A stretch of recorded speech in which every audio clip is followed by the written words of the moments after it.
it'll connect. There Okay. we go. Hello and welcome to the 10 a.m. session. Just wanted to make a quick announcement for students that are here and need attendance credit. You'll notice that there are QR codes on the back of those chairs. You can sign in using those to get attendance credit if you need it. I'm pleased to welcome our next speaker, Jared Steffensen, is an artist and curator of exhibitions at the Utah Museum of Contemporary Art in Salt Lake City, Utah. He earned a BFA in intermedia sculpture from the University of Utah in 2002 and an MFA in studio art from the University of Texas at Austin in 2006. His curatorial work is largely focused on local and regional issues of the Intermountain West, including the exhibitions Desire Lines, Working Hard to Be Useless, Shady Acres, and As the Lake Fades. His presentation today is Again and Again and Again. Please help me and welcome him.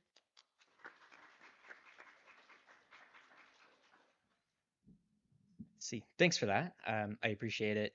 Um, yeah, just I think what I'd like to do right from the jump is just tell you all I'm not a scientist, right?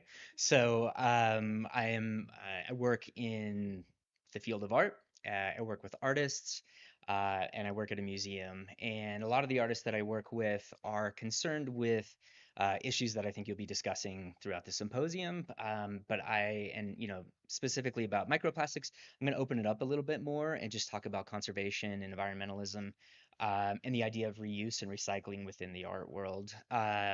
So it'll be broken into about three sections, talking about artists specifically and kind of a history within the art world of that. Then we're going to talk a little bit about museums and what their role is, because I think it's something that's not always like discussed in public. And then a little bit of my own work because these two things inform what I do as an artist. So I kind of live in both of those worlds. So we'll go back just a little ways. So when we're talking about the idea of reuse or recycling or repurposing, I think you can go back even further than Picasso, but Picasso is kind of a known name, right? So Picasso was known to quite often reuse canvases. So if you through this technology, they're able to go back and use sort of infrared scanning techniques and X-rays to see previous paintings that he's gone ahead and painted over. For a lot of artists at this time, it was more about resourcefulness than it was, I would say, recycling. I don't think they were sort of concerned about those same things at the time, but they were, like money was scarce, materials were scarce. And so the idea was like, well, this painting maybe didn't work, so I'm going to use it again. So this is something that you'd see a lot at this time, probably even going further back, but there's Picasso there. Um, and then this is about in the early 1900s, like 1917, 1913. There was an artist named Marcel Duchamp, and Marcel Duchamp uh, has been credited with this idea of using what's called a ready-made. So these are existing objects that he then, in turn, sort of not directly altered, but sort of changed the way that we understood them by saying, this is an artwork now. So most famously, you see the piece in the middle. It's a urinal, and it's called Armut. It's signed by Armut. At this time, it was a little bit of a way for him as an artist to thumb his nose at the art world, to like say, all right, well, it's part of this big exhibition. The exhibition says if you pay the money and submit an artwork, that artwork will be shown. So he was kind of playing around with that at that time, but he really is considered sort of like this like seminal moment in the art world where everyday objects can be considered art.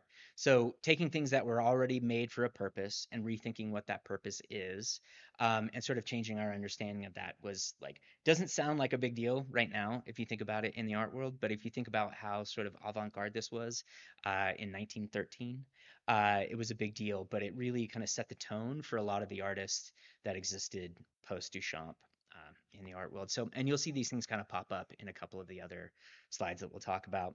We're going to make a jump forward up until the 1980s, 1970s, where artists are really starting to think about the environment. They're starting to think about the impact that, uh, you know, energy production, capitalism, those things, and what they're doing to the planet, and they can see how those sort of that depletion of our resources, and also sort of the byproduct of those processes, started to see how that was affecting the planet. So this is a work by Betty Beaumont, and this is new to me actually. This was kind of a fun project or a talk to think about, to go back and see what artists were doing and how they were playing around with these things. But um, Betty Beaumont did this project called Ocean Landmark, and it took 500 tons of processed coal waste, which is a pollutant that has undergone a planned transmission into a productive new ecosystem. So basically, she took this coal byproduct, she compressed it, and created bricks out of it. And this, at the her working alongside scientists, came up with this concept. They took these bricks about 40 miles off of the coast of New York and dropped them down into the ocean. Um, and sort of created this new ecosystem or environment with this product. So it no longer has a negative impact, and it was meant to be used as something positive, to build a new landscape, to build a new place. It's so far underwater, though, it's difficult to get an actual image of the artwork.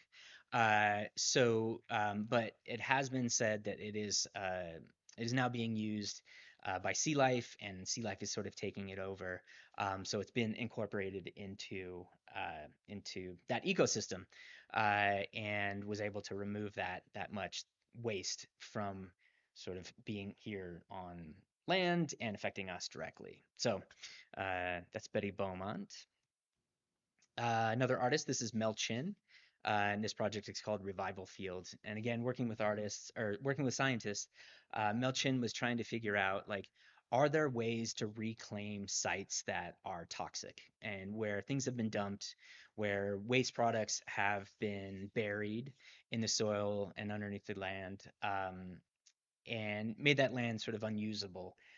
So he came up with this idea of working with scientists to figure out if there are planets that can remove metals, like harmful metals, from the soil, and other toxic elements. It's an ongoing project. I think this they said that it worked, but I don't know if it's happened in other places since. But this project was done in 1991, and I think it went for a couple of years, and they did tests and checked on sort of what metals were being removed from the soil through the planting of these particular plants. I'm not sure if it's been reproduced anywhere else, but this one in particular there. Um, Jumping into an artist who I say maybe more directly relates to sort of topics that you're discussing today, is an artist out of Texas. Her name is Calder Kamen. And I first got to know, we're going to jump ahead one slide and then we'll go back to that one. I first got to know Calder Kamen. She was at the time working in Kansas City, and I happened to be there for a conference and did a visit to her studio. And her practice was very much looking at our waste and how it affects animal populations, specifically in cities. And also looking at how animals are adapting to our waste and incorporating it into their lives in different ways. So our trash somehow becoming beneficial to those animals. So specifically, she was looking at bird populations, and bird populations, as they were going around looking for materials for their nests, they started to pick up pieces of plastic, and they started to pick up trash and those things and incorporating them into the nests. And while, like, it gave them more materials to work on the nest, there was some transference um, of toxicity into the birds. So it's this, like, kind of example of it being beneficial but not beneficial at the same time to those populations. So then she started to carry that work into these sculptures. And these sculptures are made primarily from shopping bags that are recycled from landfills. And so she has this process where she takes them and spins them up to create the texture that you see in them. So they're bags from particular places. So let's say Home Depot or grocery stores, or different things like that. And she's able to use those inherent colors of the plastic to create the sculptures there. You'll also see she uses hoses, it's just sort of other materials, a lot of plastic that she's kind of either pulling from landfills, or pulling directly from the trash, or having them donated so they don't make their way to those landfills. Um, and it's an ever evolving process for her. I think she started to incorporate more materials. She does what's called artist residencies, and she goes around the country and introduces these concepts through small workshops, and hopes that those ideas are then used to create new ideas or new objects for people living in those communities. I've seen people use those plastic bags to create blankets, to create hammocks, to create all these different things. And in that way, those things aren't making their way to landfills. They are being used and have this sort of, going back to that idea of Duchamp, they have a new identity or a new use or a new purpose for them. So um, this is Clarissa Tossin, and Clarissa does a lot of work about the environment and our effect on the environment, specifically plastic. This project in particular is called, sorry, I just skipped over to my notes. Oh, I think I grabbed the wrong months. Oh well. So actually, no, it's right there. Future Fossil. It's from 2018. And she really wanted to think about like what a landfill looks like underneath. Because our trash isn't normally something that we end up seeing, right? It goes out to a landfill, it gets buried, and then it's you don't see it anymore. So she started to think about like if you could take a core sample, if you're looking back through time to see those things, like what would that look like if she could drill into a landfill and pull that out?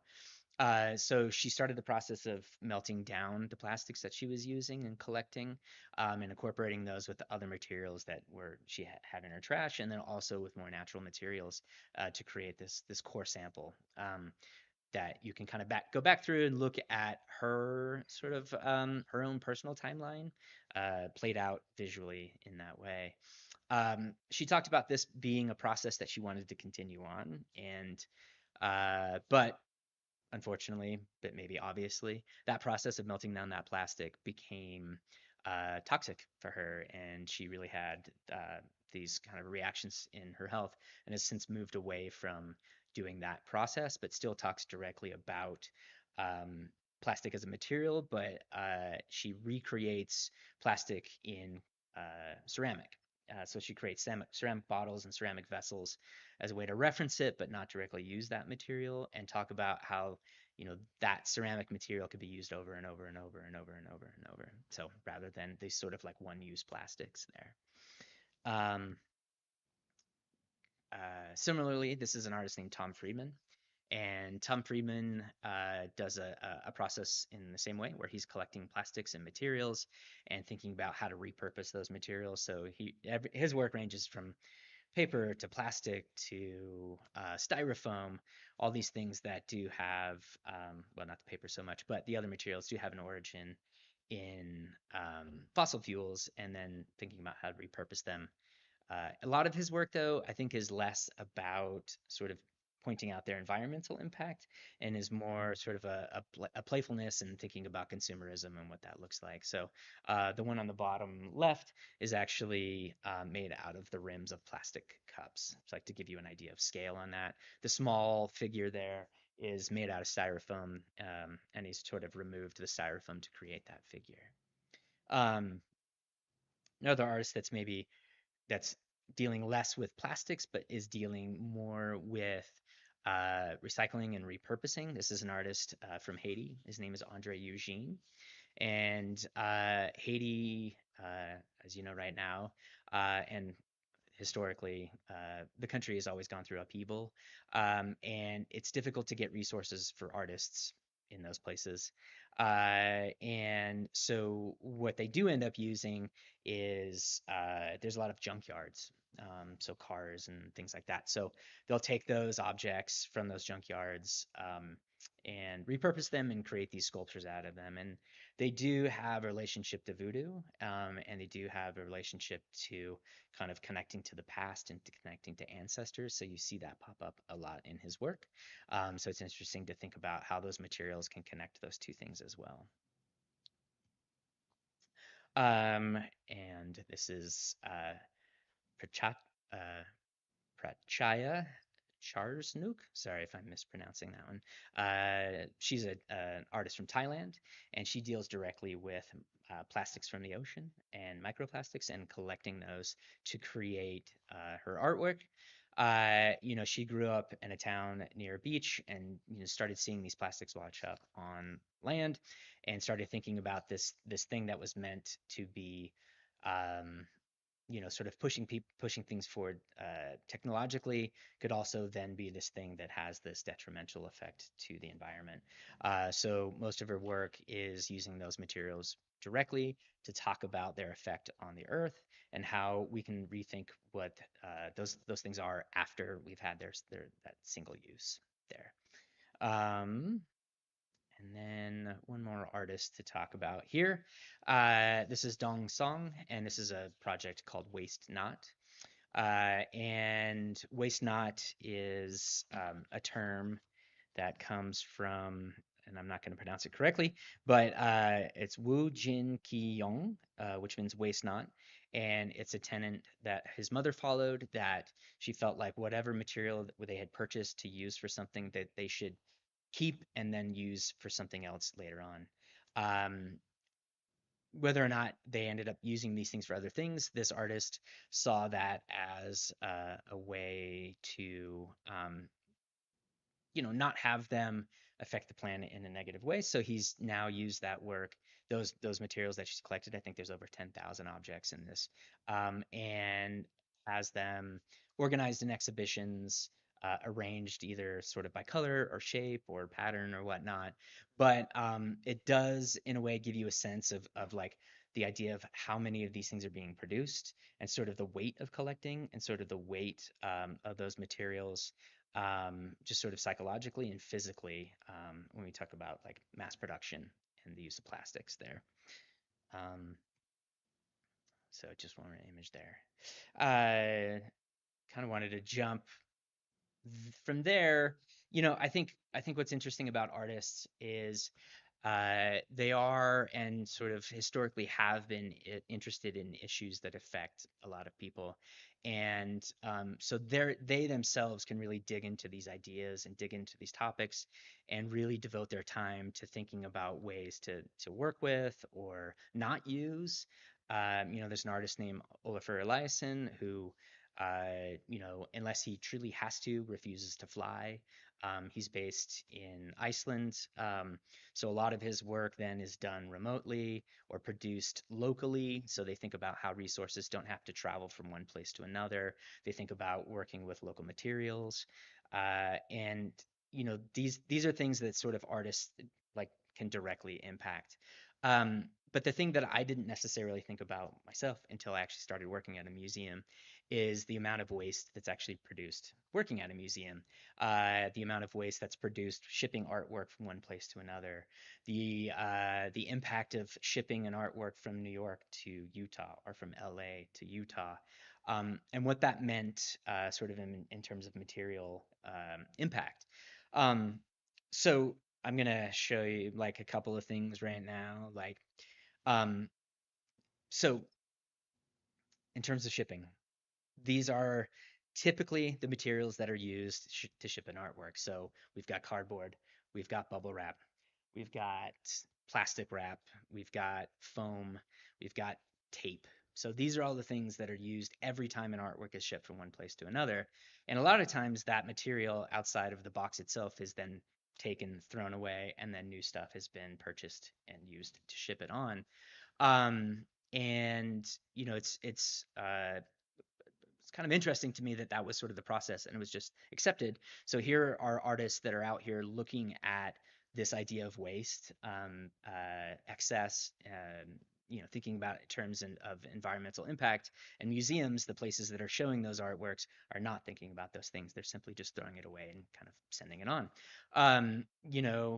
So that's one aspect. We've got another aspect that maybe deals a little bit more with plastic, the idea of building walls for temporary exhibitions, right? So, you've got to go out, you've got to get, pedestals and walls are kind of built in similar ways. You've got MDF, which is, basically sawdust and a resin compressed to create a dense material. You've got plywood that uses similar chemicals to kind of adhere the plywood together.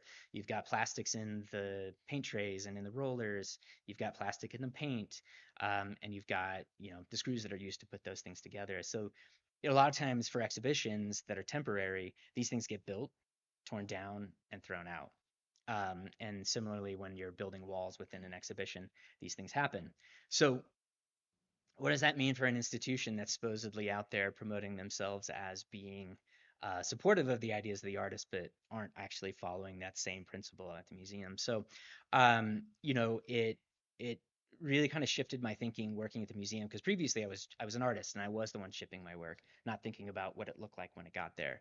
But now when I could see I'm bringing in 20 artworks from artists around the country, the amount of waste that's produced was kind of shocking. So it's important for me working at the museum to think about like, okay, as I'm unpacking these artworks, it sort of becomes a delicate process because I want to reuse those things so they can go on to another place. So I'm not adding to that.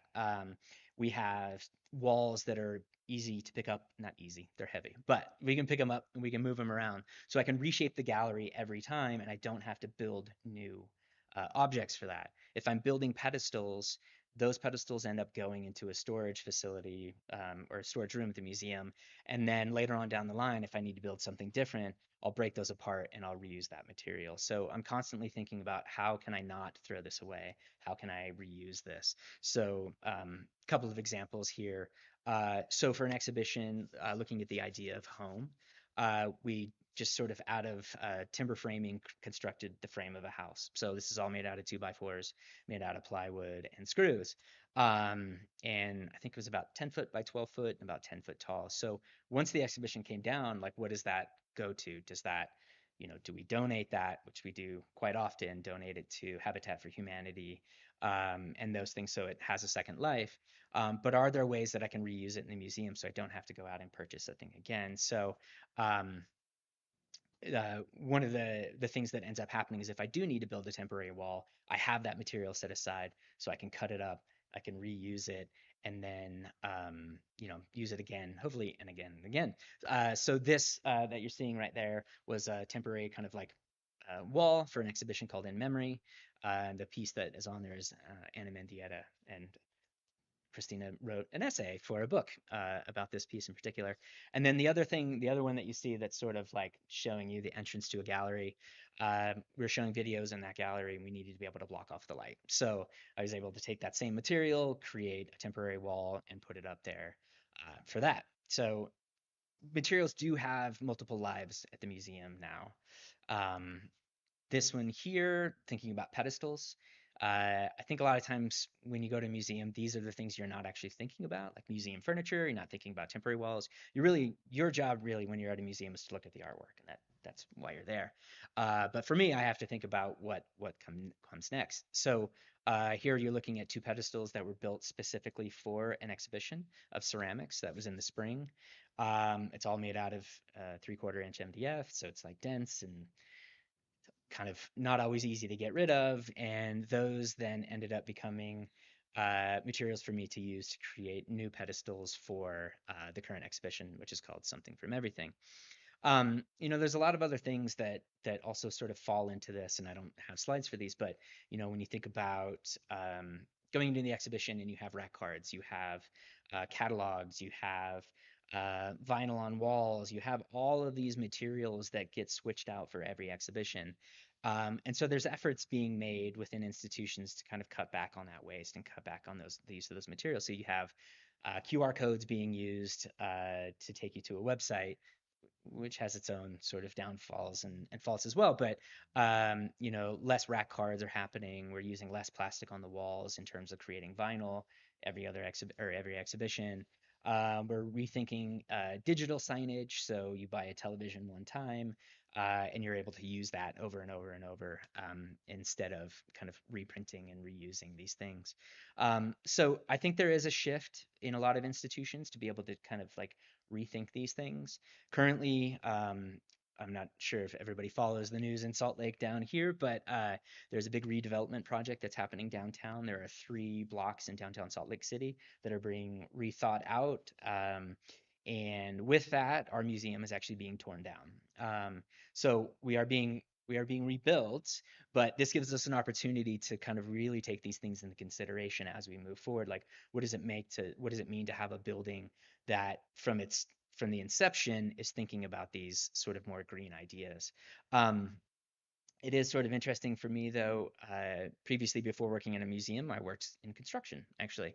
And I worked for a guy in Providence, Rhode Island, and we talked a lot about this idea of green building, this movement that was happening. And he was in historic restoration. He said, actually, the greenest thing that you can do is actually use what you have. That resource has already been removed from circulation and already exists. So tearing that out of your house, throwing it in a landfill, and putting in new green materials isn't actually the greenest thing you can do. So it's interesting for me to think about a museum that currently exists being torn down to build a new museum.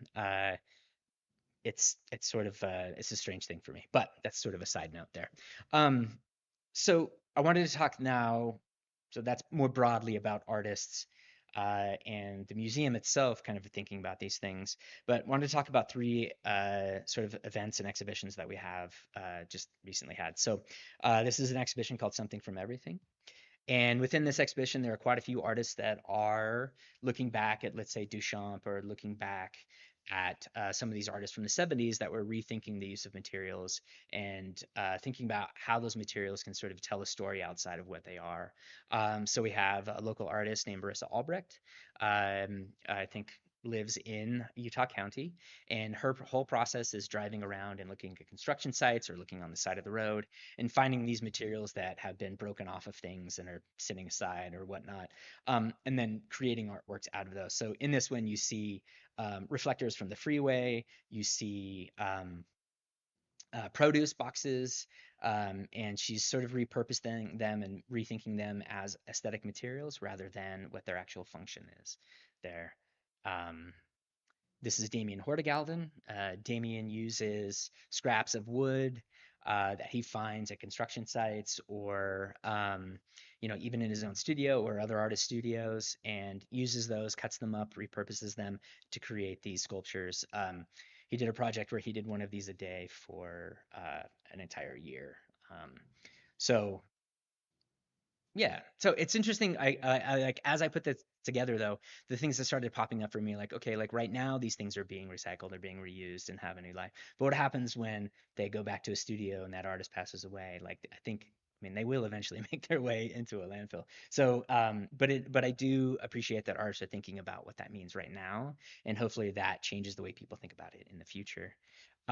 This is Samuel Naroom, and he's an artist uh, from Africa, and he thinks a lot about fast fashion and consumer culture. So a lot of the stuff that you donate to the DI or to other sort of secondhand stores gets put in big bundles and gets shipped off to Africa, and that material then is either used for clothing there, but it's getting to the point where it's happening so fast that there is no demand for it, so it becomes a burden on another place because we all want to have a new t-shirt or we want to have a new pair of pants or something like that.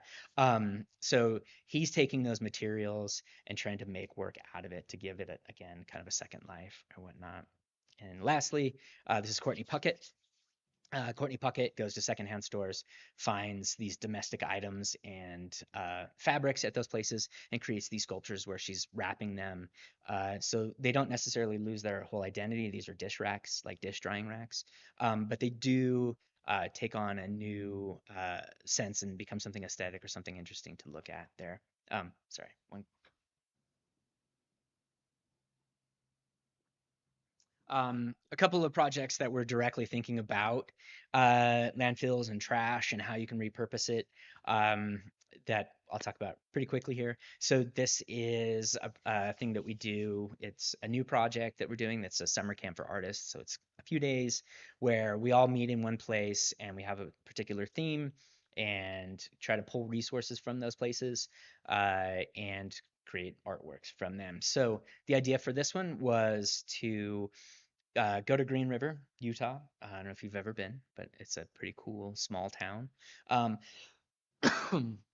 and we worked with local government to ask for access to their dumpsters, and the artists were then allowed to kind of go through, grab materials, and see what they could make out of them.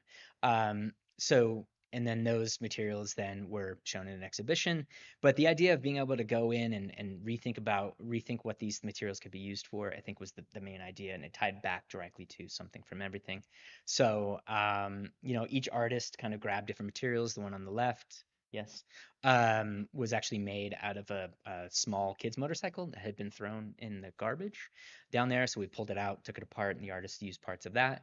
The one on the right, they found a skull while they were doing a little bit of a walk, but the majority of what you see coming out of the back of the skull is plastic and rope and whatnot that they found while walking along the Green River and kind of pulling it out there. So um, removing that. And then we also tried doing something similar called the Builder's Block Party at the museum, where we were pulling out materials that were left over from previous exhibitions at the museum that I had not thrown away yet, and asked artists to come in and create sculptures from those materials. They had about 3 hours to do it. It was kind of like Iron Chef. But the idea that you don't need to go out and buy new things to make something with was really important. So they were all sort of resourceful and thinking about how they could use those materials to create these new sculptures here. And there, that's kind of the end of that's sort of what was made in that process there. Um, and how am I doing on time here?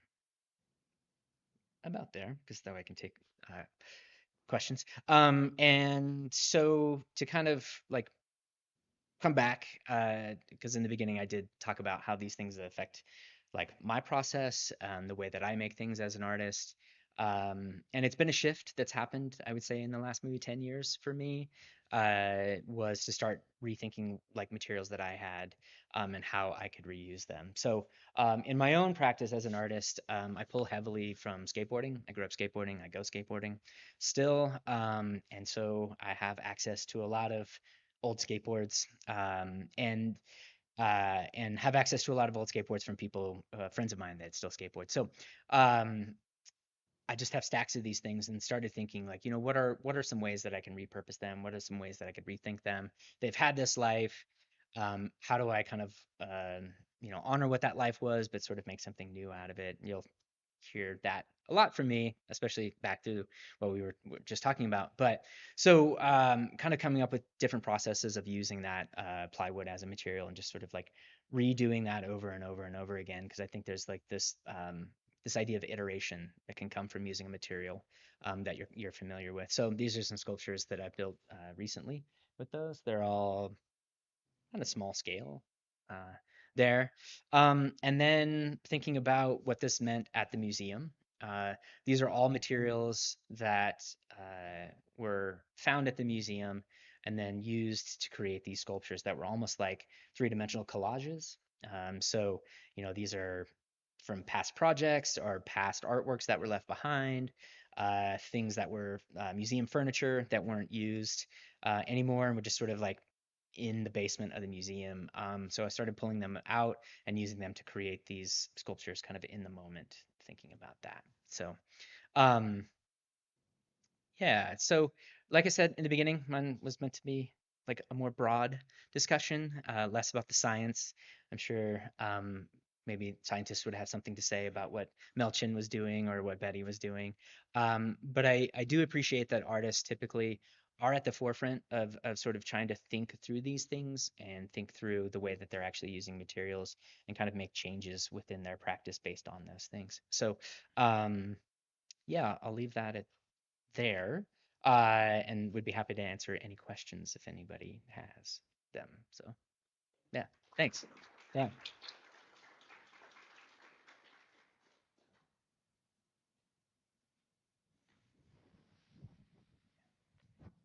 I've been thinking about aesthetics and beauty Mm, and waste materials, which we would think of as gross and disgusting and ugly. yeah. And so I was wondering if you could tell us more about maybe these artists repurposing waste materials to either lean into the ugly to make a statement, or are they repurposing it to make something beautiful? And maybe in your own work, that's something that comes up. Yeah, I think it's a great question because I think you have two things kind of happening in the work that I've shown, right? You have people that are specifically choosing a material because of its inherent color and quality. And so in that instance, somebody like Calder came in, like you don't even really question the beauty of it, like you know what I'm saying? Because like um the way that she's able to use the inherent quality, maybe sometimes it actually loses its identity as the thing that she's working with. But where I would say that ends up being a little different is maybe the stuff in Green River or even the stuff that Andre Eugene was using.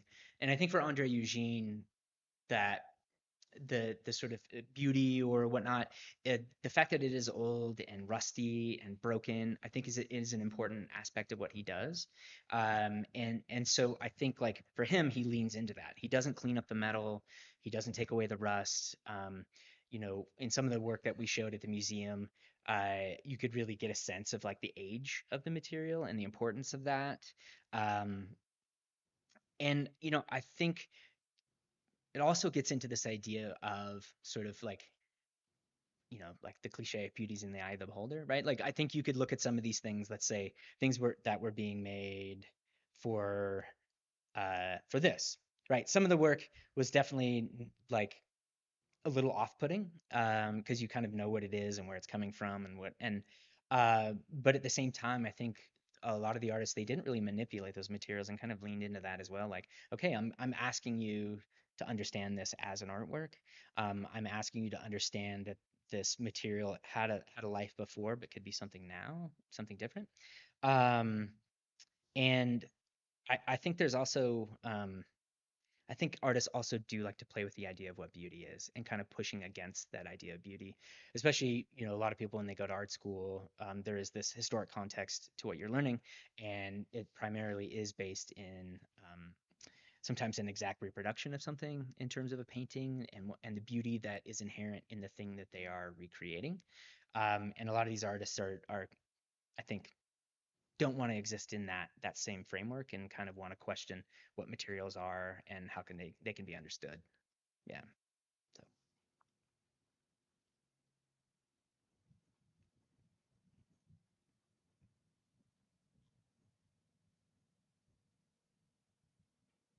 Anyone else?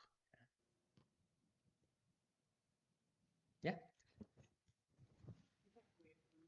Yes, Yeah. you do. Thanks.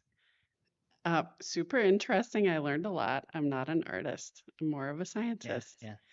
I really liked the part when you talked about like the shipping of the art Hmm. and just like all the materials used. I'd like to learn more. Like, is there any shift across the broader industry to use like wool or natural fibers or something? Yeah, actually there is. The difficulty that you run into with artwork is they're also trying to think about the archival qualities of the artwork and the materials that are touching it or near it and their potential impact on that sort of archival preservation.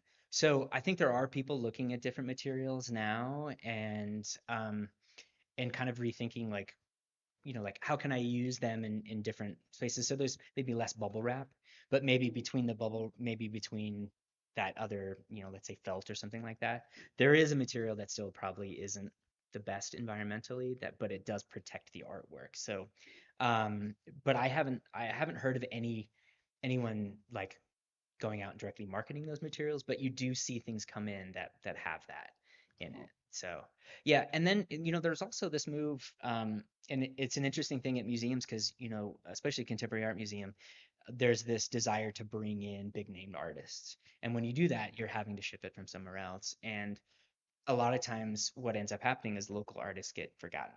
So there is, I think, a move right now too to work more directly with local artists within the exhibitions. So there's less of that kind of like the impact from shipping from one place to Yeah. another where the artist can just bring the work in directly.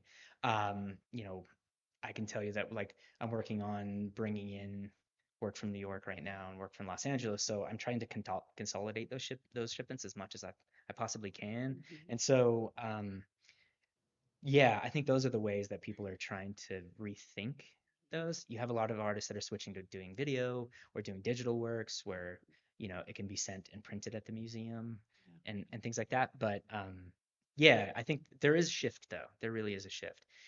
I will say I was just in London and saw a show of Cartier jewelry, Mhm. and I don't know what they spent on all the exhibition design and the museum furniture for that, but it does worry me that it's just going to get thrown away at the end of it. So excess is still an issue at bigger museums. Yeah. Yeah. I think we also face the same contradiction at a university. Like we study environmental things, we try to push those forward, but just the like institution Yeah. infrastructure, like we have a long way to go on recycling and making change that maybe isn't always like cost number one effective, Yeah. but it meets these other goals, but that's a really hard pitch. Yeah, absolutely. I'm waiting to see, I read a whole article on different museums and their approaches to it, and each one seems like a good step forward, but then it's like, how do you get everyone to adopt those things as you move, and how are they considered when a new building is made and Yeah. whatnot. So, yeah. I was wondering when it comes to artists being more like environmentally friendly, Hmm. um, do you think what's it called? It matters more when they have like a portfolio that centers more towards like bringing light to like being green and stuff, or Uh-huh. when an artist just uses like is green and they like use the materials, like how Yeah, you mentioned how they like go out and pick up trash and then use that in their art. right. Like, which one do you think is more beneficial?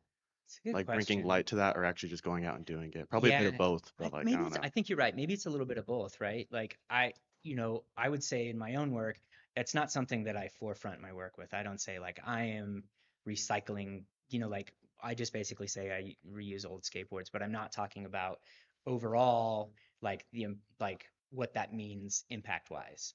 Mhm, I don't know if that makes sense. Like, I'm not out there saying like I'm a big environmentalist, even though like in my personal life, yes, but I don't know if my artwork speaks to that directly. mhm, Whereas that Thai artist, I think it is like important for her to say like I grabbed this from here and I used it to tell you about the problem. mhm, So I think it's a little bit of both, and it's just sort of how the artist wants to approach what that looks like. Olafur Eliasson is another great example of like, no, I am an environmentalist first, and mhm. I am an artist second.